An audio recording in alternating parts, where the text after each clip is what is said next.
Channel Murtadin Perlu Tahu ini sharing ke-91 dengan topik lebih baik jika non-Kristen membuka hati mau diselamatkan oleh Tuhan Yesus Kristus. Lebih baik jika non-Kristen membuka hati mau diselamatkan oleh Tuhan Yesus Kristus. Dengan kasih yang lahir dari korban Yesus Kristus bagi saya, sambil memohon kepada Allah Bapa, saya menganjurkan Bapak, Ibu, saudara-saudari yang masih belum menerima Yesus Kristus sebagai juru selamat, sekaranglah waktunya Anda membuka hati mau menerima fakta, bukan menerima agama Kristen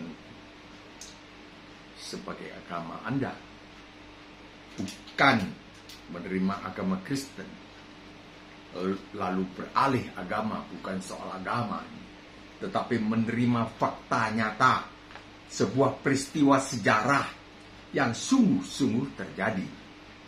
Satu, seorang perawan bernama Maria di Israel mengandung tanpa jamaah laki-laki, terjadi pada tahun 1 Masehi. Logika kita tidak bisa membantah keajaiban yang diakui oleh seluruh dunia ini. Awal kalender kita pun mengacu pada peristiwa ini. Sekarang tahun 2025, tahun Masehi. Seluruh dunia mengakui ini. Tuhan Yesus, mohon bukalah pikiran mereka sekarang ini. Lukas 24 ayat 45. 2.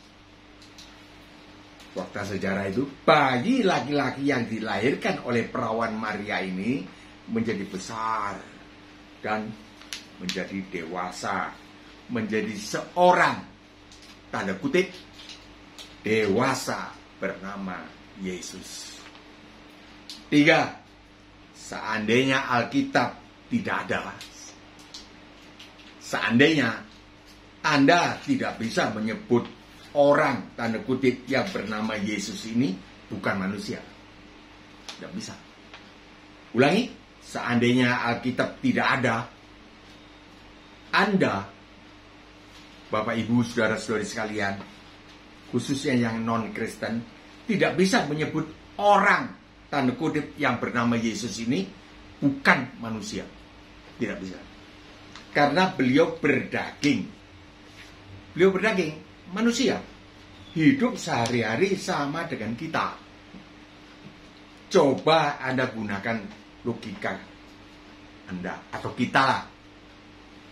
Mbak sudah menggunakan, sudah terima, jadi saya sajikan kepada yang belum menerima. Saya gunakan kata Anda, tentu saja. Karena saya sudah menerima beliau sebagai juru selamat. Bagi yang belum ini, saya tunjukkan kepada yang belum. Kan nggak apa-apa loh. Anjuran kan nggak apa-apa, anjuran yang baik. Bukan manusia. Nggak bisa dibuktikan bahwa beliau bukan manusia. Karena beliau berdaging, hidup sehari-hari sama dengan kita. Coba Anda gunakan logika Anda. Lalu ajaklah pikiran Anda menelusuri alam pikir Anda yang cerdas, dengan dikawal oleh hati yang jujur. Siapa beliau? Siapakah orang bernama Yesus ini? Berdasarkan apa Anda akan menjelaskannya? Anda mau menjelaskan berdasarkan apa? Kan pendapat Anda sendiri. Sekarang, padahal pribadi itu sudah ada di sorga. 4. Fakta sejarahnya, tidak bisa dipungkiri bahwa kita bisa mengenal diri kita hanya dari kata orang yang lahir sebelum kita. Iya tak? Namamu Bagio Pramudito.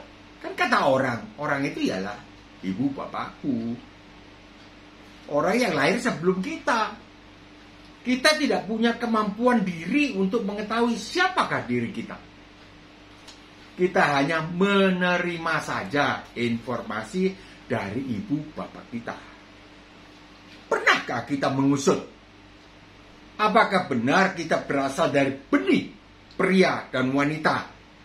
Tentunya yang lebih tua daripada kita. Tidak bisa pria dan wanita itu lebih muda dari kita. Pasti lebih tua. Itulah ibu bapak kita. Benarkah mereka ini adalah ayah dan ibu kita? Benar nggak? Kan kita tidak pernah menelusuri itu. Menyelidiki. Pak, Bu, mari kita periksa DNA. Kan nggak ada. Kecuali ada masalah. 5. Tidak bisa dipungkiri bahwa kita bisa mengenal diri kita hanya dari catatan yang dibuat atau ditulis oleh orang sebelum kita. Catatan itu kita kenal sebagai akte lahir. Itu dibuat oleh orang yang sebelum kita. Nanti ini mengarahnya kepada orang tanda kutip yang bernama Yesus Kristus itu, yang tidak lahir, tidak dijadikan dari benih laki-laki dan perempuan. Itu fakta toh. Kita sudah sepakat meniadakan Alkitab. Singkirkan. Kita pakai logika kita. Kita mau sebut apa? Kan ini para non-Kristen ini saya heran kenapa sibuk berkutat di dalam hal ketuhanan Yesus Kristus. Untuk apa? Tuhan jadi manusia. Itu kata Alkitab. Tapi kita sudah sepakat. Singkirkan Alkitab kan. Saya tidak bisa menyajikan bahasan ini dengan kecepatan berbicara ya normal. Tidak bisa. Sebab ini berat ini. Berat. Tidak bisa kita berbicara bincang-bincang biasa. Hanya dari catatan yang dibuat atau ditulis oleh orang sebelum kita bisa mengenal diri kita.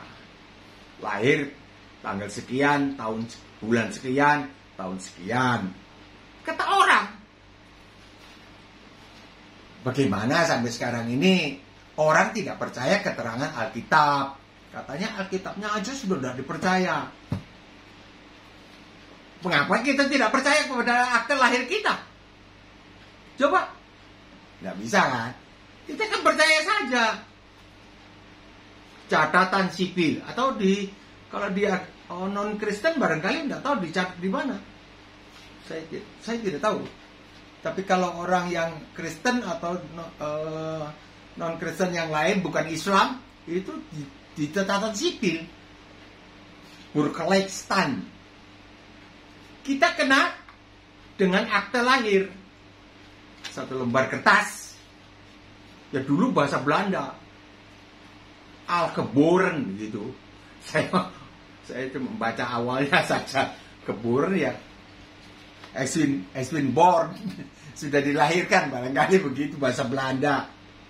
Catatan itu kita simpan di rumah kita. Akta lahir itu. Dan orang atau orang-orang yang mencatatnya tadi menyimpan di sebuah gedung yang kita kenal dengan kantor catatan sipil. Mungkin di yang Islam saya tidak tahu ya. Tidak sampai di sana. Surveinya Opa tidak sampai di sana. Kita tidak membuat catatan tentang hari kelahiran kita sebelum kita dilahirkan. Setelah kita dilahirkan, itu pun dilakukan oleh orang lain. Nah, maksud saya berbicara ini adalah mengajak berlogika orang-orang yang tidak percaya catatan yang sebelumnya. Itu Alkitab. Singkirkan saja ini.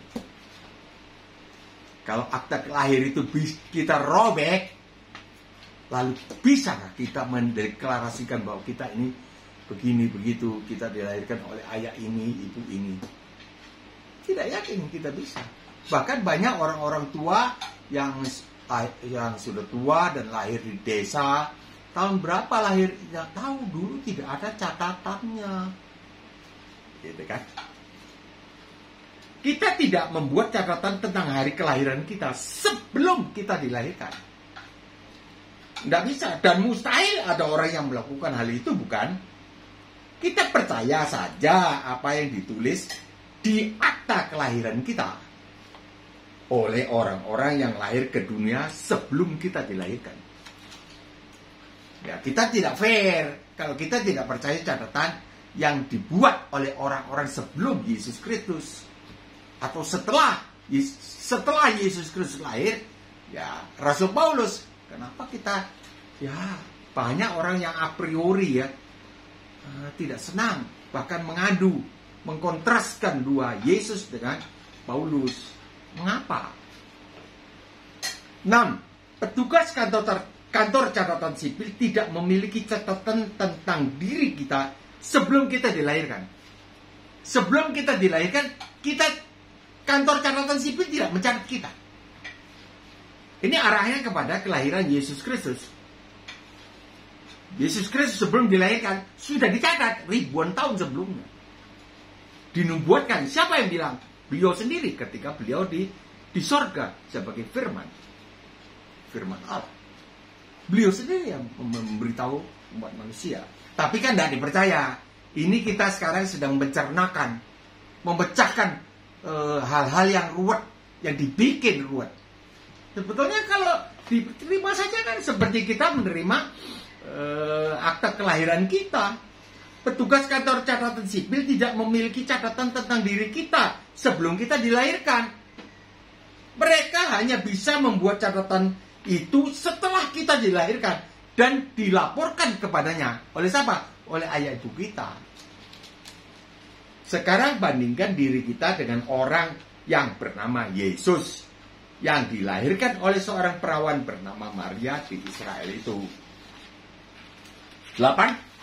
Sejak awal kita sudah berandai-andai. Andai-andai kan, ini kan mencoba menelaah apa yang kita pikirkan yang didasari oleh niat untuk tidak percaya. Itu kan sebetulnya. Sejak awal kita sudah berandai-andai seandainya tidak ada Alkitab dan tidak ada Rasul Paulus, tidak ada. Lalu sekarang kita gunakan logika kita. Bagaimana bisa orang bernama Yesus yang tidak terjadi dari benih laki-laki dan perempuan ini bisa tinggal di sorga? Ya katakanlah di langit lah. Di langit. Tapi orang yang percaya bahwa beliau tinggal di sorga. Tapi orang yang tidak percaya ya tidak ada sorga. Ya oke lah, tinggal di langit. Apa ada orang yang tinggal di langit kalau bukan Tuhan? Itu. Dan laki-laki yang bernama Yesus ini yang tinggalnya di langit.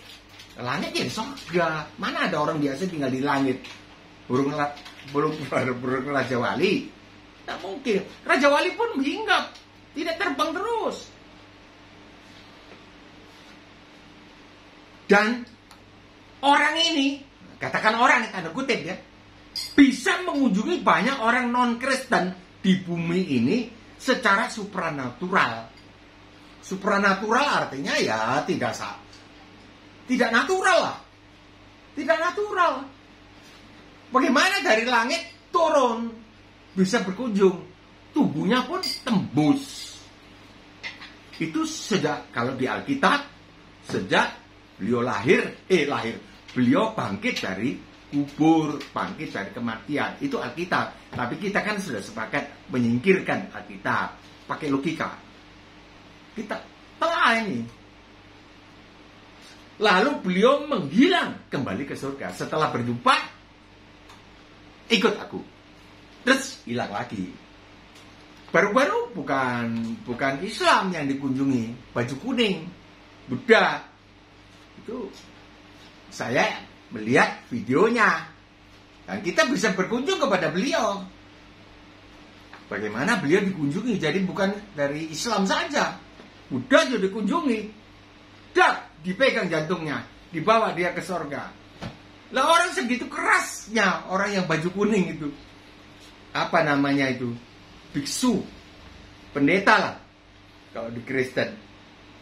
Kelas tinggi itu.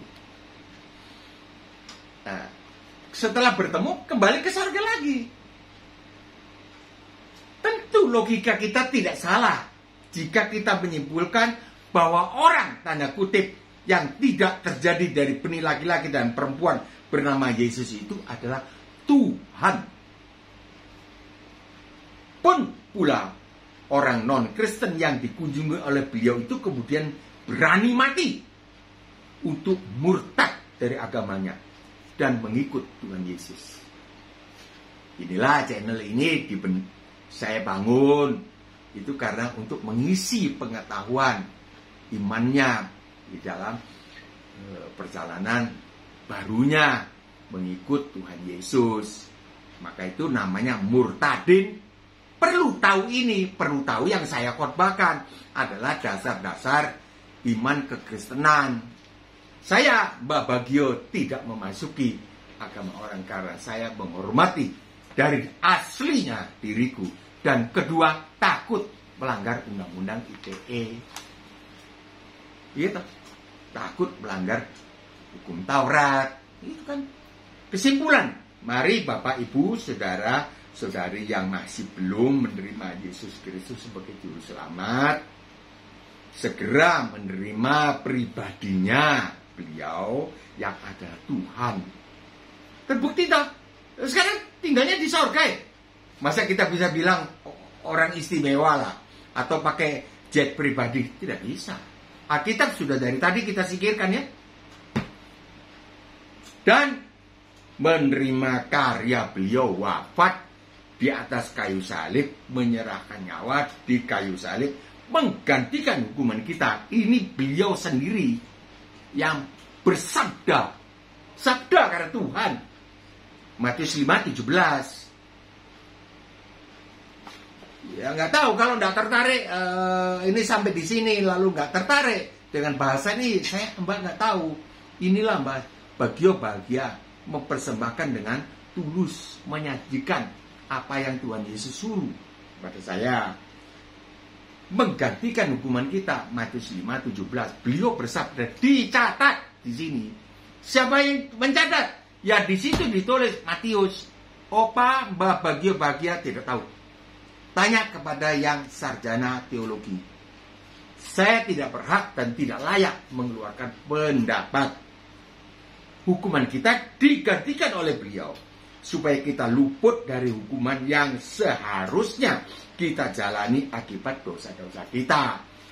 Janganlah kamu menyangka bahwa aku datang untuk meniadakan hukum Taurat. Meniadakan hukum Taurat artinya ya mengampuni secara langsung. Aku datang bukan mengampuni secara langsung, tetapi menggenapi tuntutannya hukum Taurat. Ini diperkuat oleh Rasul Paulus. Kenapa Rasul Paulus dibenci-benci? Kasihan. Beliau yang menjelaskan. Tapi tanpa Rasul Paulus, beliau Yesus Kristus, Tuhan Yesus sudah langsung memberitahukan bahwa beliau datang untuk menggenapi hukum Taurat, bukan ngampuni. Karena beliau adalah Allah yang sejati. Terimalah sekarang. Ingatlah bahwa hidup kita tidak menentu. Bukan yang tua ini mati duluan loh. Ada yang bilang bau tanah, Mbak. Memangnya kau udah bau tanah? Kita semua dibuat dari tanah. Anak baru lahir 2 hari meninggal, wafat. Anak muda naik motor, jebret, baru menyapa pada temannya, gas, keblak, pala pecah, mati, meninggal dunia. Sampai di sini dulu, saya mohon pamit undur diri. Kiranya turunlah segala berkat rohani dan jasmani dari sorga kepada para penyimak video ini dan keluarganya. Di dalam nama Tuhan Yesus Kristus. Amin. Tekanlah subscribe. Anda akan otomatis mendapat kiriman video berisi konten baru yang bernilai kehidupan kekal abadi. Ini konten berisi kehidupan kekal abadi, bukan cerita dongeng. Dan tolonglah keluarga atau teman agar mereka mengetahui informasi penting ini dengan menekan share atau bagikan. Insya Allah kita masih bisa jumpa kembali besok atau lusa. Insya Allah. Shalom, salam damai sejahtera.